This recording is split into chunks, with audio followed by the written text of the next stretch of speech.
আমরা জানি 7 7 14টি স্তর রয়েছে, 7টি জমিন, 7টি আকাশ। প্রথম জমিনটা বুঝি একটা ছোট ফুটবল, একে একটা বড় ফুটবলে ঢুকিয়ে দিই, এটা হলো দ্বিতীয় জমিন। 2 ফুটবলের মধ্যে ফাঁকা থাকবে 500 বছরের পথ। 2 নাম্বার ফুটবল 3 নাম্বারে দিব, 2 আর 3-এ ফাঁকা থাকবে 500 বছরের পথ, চতুর্দিকে সমান।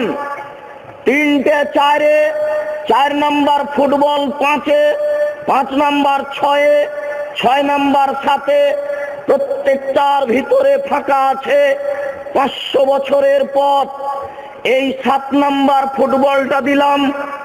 8 নাম্বার ফুটবল, এটা হচ্ছে আকাশ। এই আকাশটা 7 নাম্বার জমিনের চতুর্দিকে আছে, ব্যবধান 500 বছরের পথ।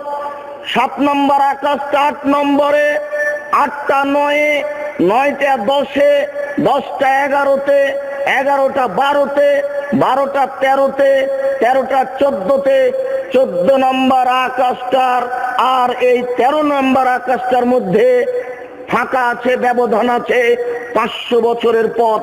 সবটার ভিতরে একই আছে। এই 14 নম্বর আকাশের উপরে আল্লাহর একটা বসার জায়গা আছে, তার নাম আরশ। এই 14 নম্বর আকাশ যত বড়, বসার চেয়ারটা তার চেয়ে বড়। বসার চেয়ারটা যত বড়, আল্লাহ তাআলা তার চেয়ে বড়। আপনি বলুন আল্লাহ কত বড়?